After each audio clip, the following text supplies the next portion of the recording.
Greetings and welcome back to room 303 in AP English, and we now turn to Homer's Iliad, Book 1. We will be giving detailed lectures now on each one of the 24 books of the Iliad.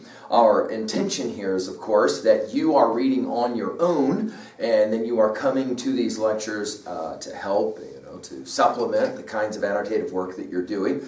I'm aware that some of us will probably just pick these lectures up and say, we'll let McGee kind of introduce us to the text, and maybe, if he makes a good enough argument, maybe we'll actually read some of this stuff. I hope that you will. We'll be working with Robert Fagel's translation, what I really think is probably the finest translation of the Iliad. Certainly, this is the text for us that we love to teach, now to AP students. So I hope that you have your copy of Fagel's translation. Again, you can watch these lectures and follow these lectures without having Fagel's in front of you. It's going to be my recommendation that that's where you start. At the end of this study, we're going to want to ask, just check this out. At the end of the study, we are going to want to ask, if you built a civilization off of this text and then the one to follow that we'll study, the Odyssey, and then certainly the one to follow that, Virgil's Aeneid, what kind of a civilization would you have? Because the argument we're going to make, and we've already made it, we'll make it obviously many times, is that this story, along with the Odyssey and the Aeneid, that holy trinity of those three really important epic poems of Western thought, in many ways are kind of foundational to understanding what it means to live in a Western culture. And of course, we're going to say out loud, right, even before we begin, that obviously sex and violence are going to have a whole lot to do with the culture that produces the video games that, for example, so many of us play and enjoy today. Now, our approach in these lectures for each one of these books will be the same. First, we're going to introduce some basic comments, review the previous books, then we're going to provide a very brief plot summary about what happens for each of the books at level 1 in our 3 levels of reading. Then we're going to work through each of the major sections of the book and work some of the lines. Dude, I wish I could read all of the lines with you. The epic is amazing, the Iliad, and yet I don't have the ability to do every line. But I hope that I do give you enough of an exposure to the text so that you at least will be invited to maybe want to do some of that reading on your own. And then finally we'll work level 2A, themes, messages, 2B, rhetoric. Not what Homer says, but how Homer says it. We're going to look at symbolism. We're going to look at irony as some of the two kind of characteristic types of things. We'll look at types or motifs that will happen throughout the text as well. And then finally at level 3, how do I relate to a text like this at 3A? We're going to relate to other books of the Iliad. Obviously now we're doing Iliad 1, but we'll be doing others as we go. And then obviously other texts to follow as well. In our study of AP, you will find that by the conclusion of our time in late May, that you will be able to relate almost every single text that we study somehow directly or indirectly back to this text. It'll blow your mind. I hope that it will blow your mind. Finally, we'll ask, what I think is the most important in our learning theory, how can I relate this text back to myself, right, in some kind of meaningful way? And I'll try and work to do that. Finally, in each one of these lectures, the very last thing we'll do is always set up the next book of study, so that way you can sense some continuity between these lectures. Now, we will begin this lecture with some introductory comments instead of obviously having to give you what, book comes before, because we're in book 1. We do have some what we call pre-Iliadic stories, those stories that come before the Iliad. Now, the Iliad begins what is Horace called in medias res, which means in the middle of the action of the struggle. And to that degree, there's stuff that has been going on before that a Greek audience, remember we're dealing with a Greek poem here, that a Greek audience would immediately understand. It would be kind of like today if we set a play on the day right after 9/11 in our nation's history. You wouldn't have to explain what 9/11 means. Everybody would know what that tragedy was all about. The same is true about the Troy tale. And so there's some pre-Iliadic stories that we're going to tell. Now, if you have followed, and I hope you have, my Hamilton mythology lectures, there at learnstrong.net, down the left-hand side, find those lectures. If you haven't found those lectures, certainly find those lectures. especially Edith Hamilton's Mythology Part 4, which kind of tells what we call the Troy Tale, or what Hamilton called the Troy Tale, which is basically a three-part story. The events are stories that come before the Iliad, the events of the Iliad, and then the events which follow the Iliad afterwards, okay? With some supplemental information in each one of those, all right? Now, we are telling events that come before the Iliad, and there's three that you really have to know if you're going to at all appreciate what's happening right away. The first one happens on Mount Olympus, or that's where it will begin. Of course, really it doesn't quite begin on Mount Olympus. It actually, of course, begins in the great city of Troy, where on an evening you have the birth of a son to King Priam and his wife Hecuba. She has been told in a dream, so the story goes, that their child Paris will be the ruin of their city. And so the child is taken away and is raised by shepherds, sounding very much like the Oedipal story, of course. And there Paris grows up as a shepherd. He has no idea who he is and what he is. Meanwhile, Zeus, who loves to hanky-panky with every basically woman he can find, goddess or mortal, he likes a sea goddess named Thetis, and he wants to sleep with her, but he knows that there's a prophecy that has been given to her, that whatever son she bears will be greater than his father. And so Zeus is a little bit worried about that, so he elects to marry off his would-be girlfriend, Thetis, to a mortal named Peleus. And so Peleus and Thetis are going to get married. Now, the union will produce the great warrior Achilles. So put that in your notes. That's significant because Achilles is the hero of our epic. But we're not actually yet to the birth of Achilles. Instead, we are at the wedding party up on Mount Olympus where all the gods and goddesses get invited, except for the goddess of discord, Iris. Iris doesn't get invited, and she's upset about that. And so she makes this golden apple. She drops it into the middle of the party, and around the outside of the golden apple it says, "To the most beautiful," or "to the fairest." Three goddesses immediately jump up and vie for the apple.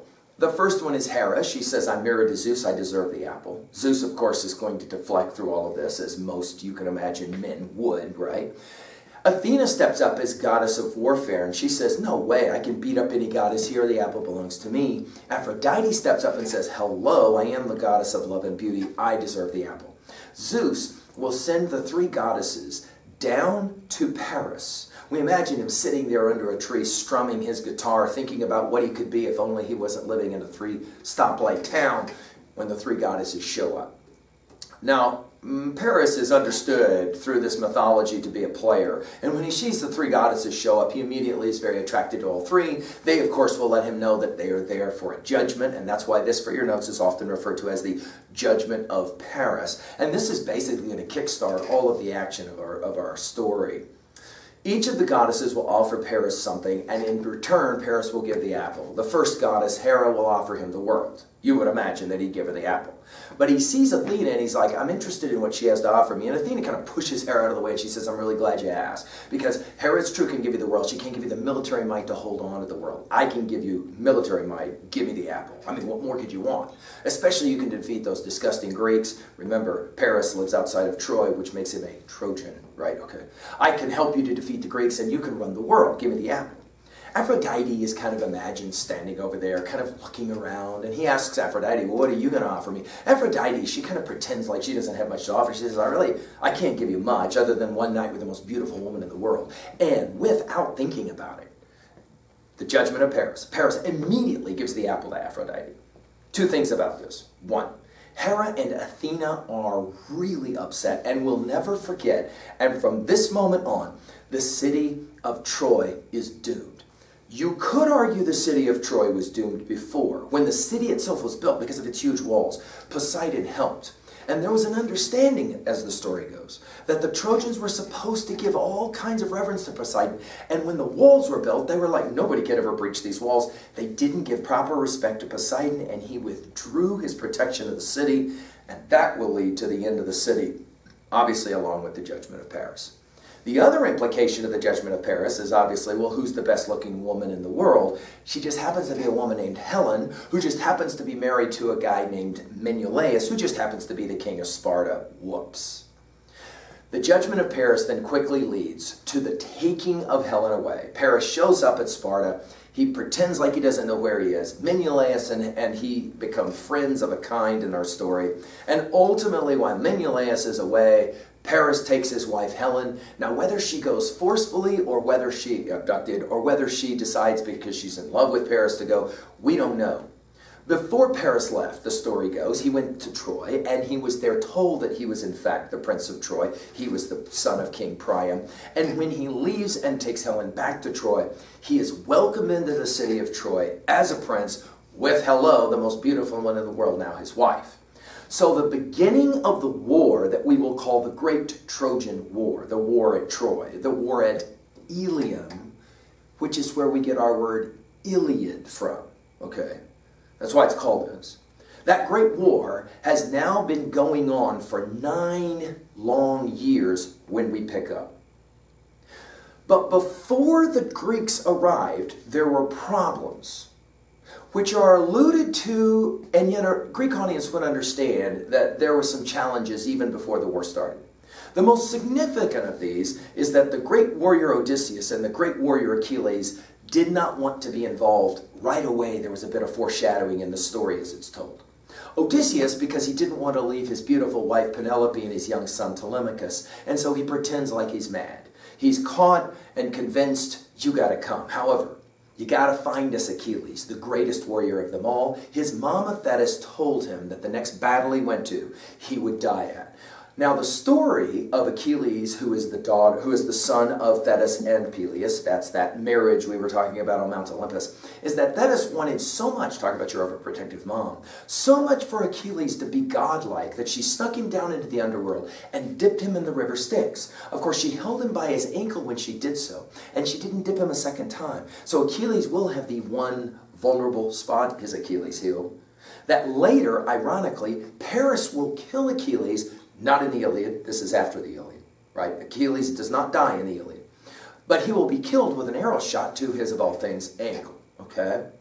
Now, Achilles, however, has been told, and his mom has made him kind of hide out, and so he's hiding out dressed up as a woman in a king's court. It takes Odysseus and his ingenuity, go find the Hamilton lectures if you want more details here, to find Achilles, and Achilles is ready to go to war. So Achilles goes to war.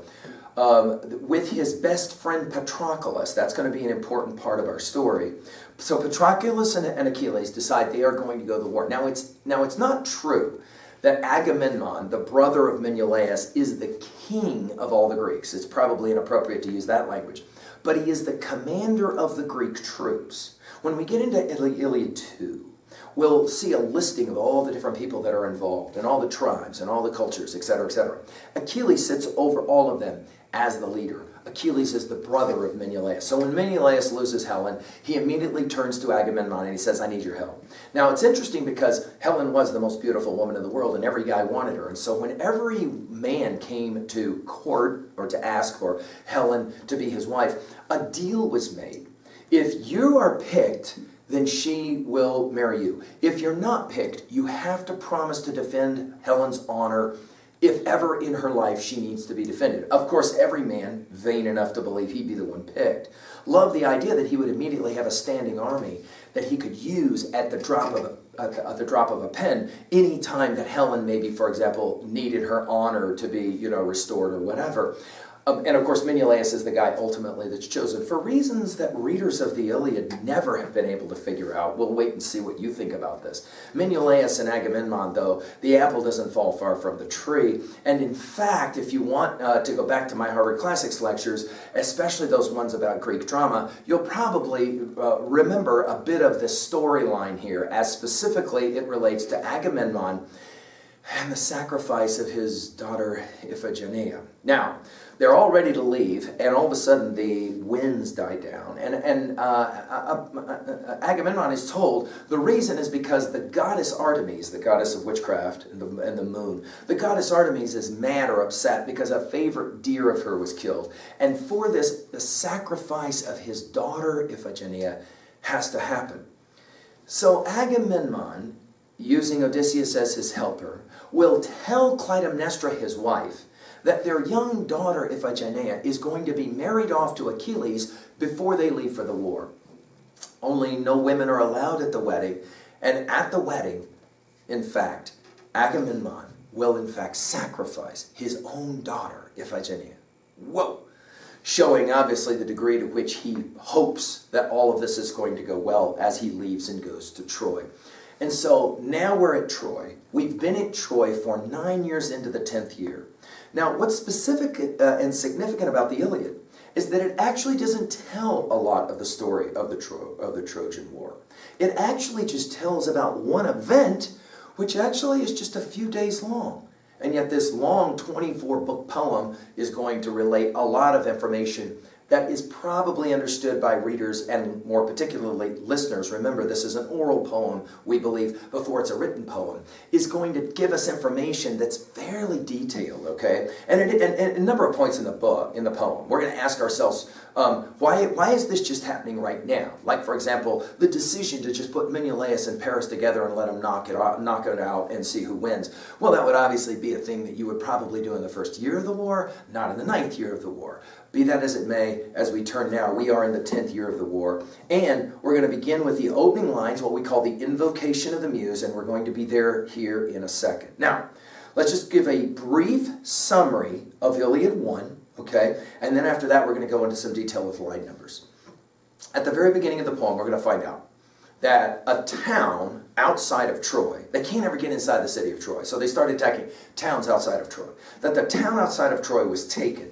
And as was the case, all of the booty or the stuff that you find, the Scooby snacks, are all kind of rounded up, and then they're given away to the top generals, beginning with Agamemnon. Well, what is given away, and this is the wretched part of our story already, what's given away is actually the most beautiful women. Now, what these men are going to do with these women is basically sleep with them, that is to say, rape them. We're already to sexual violence in this poem. We haven't even read a first line, but I want you to make sure that you understand what we're dealing with here, okay? Agamemnon ends up with a woman who is a priestess of Apollo. The priest Apollo is Chryseis, and his daughter Chryseis is taken and given to Agamemnon. Now, at the time, Agamemnon doesn't think anything about this, okay? Achilles also gets a girl named Briseis. Now, Briseis, they sound very similar. I'm apologizing now. Don't get confused. It's pretty simple once we get into the story. Well, Chryseis' father, right, comes and asks for his daughter, and Agamemnon says, no way, she's mine. So what Chryseis does is, the father, is he goes and he prays to Apollo, and he says, hey, would you jack the Greeks, because they won't get my daughter back. And Apollo is more than happy to do so. And for 9 days, he shoots arrows and he kills bunches and bunches of the Greek soldiers. Now, of course, we know today that this would be a plague. Remember what we said in earlier lectures, the Greeks developed myths, the early science, stories to explain the unexplainable. Lots of people die in plague. That's because Apollo's killing them off, etc., right? Achilles will call a meeting. He will say, through a prophet, a seer, Chalcis, he will say, our problem here is simple. Agamemnon's got to give the girl back. Agamemnon and then Achilles will square off. Agamemnon will say two things. If I have to give the girl back, which I'm willing to do for the good of my troops, I'm going to take your girl Briseis because I have more power than you. Achilles is ready to off Agamemnon when Athena comes down and explains to Achilles, nobody else sees it, nobody else hears it, but Athena says, you cannot kill Agamemnon. Hera and I want to see Troy fall. And the only way that happens is for us to avoid civil war. Leading ultimately then for Achilles to withdraw from the war. And at the very beginning of this poem, we have one of its first and early ironies. The poem is actually about the hero Achilles, but he's actually not in the poem for very long. Most of the time, he's sitting in a tent next to his ships, pouting because his girl Briseis was taken, okay? Because his girl is taken, he calls to his mama Thetis and he says, I need your help. I need you to convince Zeus that the Greeks have got to get jacked. And so I'm hoping you can call to Zeus and have Zeus help the Trojans, especially the great fighter of the Trojans, Hector, to destroy the Greek troops. Now we're going to have to talk about why would a hero like Achilles wish that so many of his own fellow countrymen and soldiers would end up getting killed just because he got jacked from his girl. We'll get to it. Thetis will talk to Zeus. Zeus and Hera will have a bit of a fight about this, but in the end, Zeus will say, fine, I'm going to help the Trojans to cause all kinds of problems for the Greeks. And at the very end of the book, we will find then that the decision has been made, and Zeus and Hera are on Mount Olympus, and after a night of enjoying the partying that happens for the gods, they are in bed together. And that's how book 1 will end. Now, let's study each section in turn.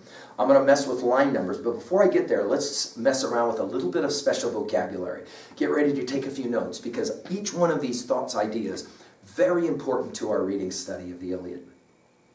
There are two concepts that any scholars, when they pick up this poem, will always point out. There are two Greek words. There's a number of Greek words that are important in the reading of this text, but two that are probably, without question, the most important are the two ideas of time, spelled like our word time, okay, time, and kleos, which are both Greek words. Time is the word for honor, and kleos is the word for glory or fame.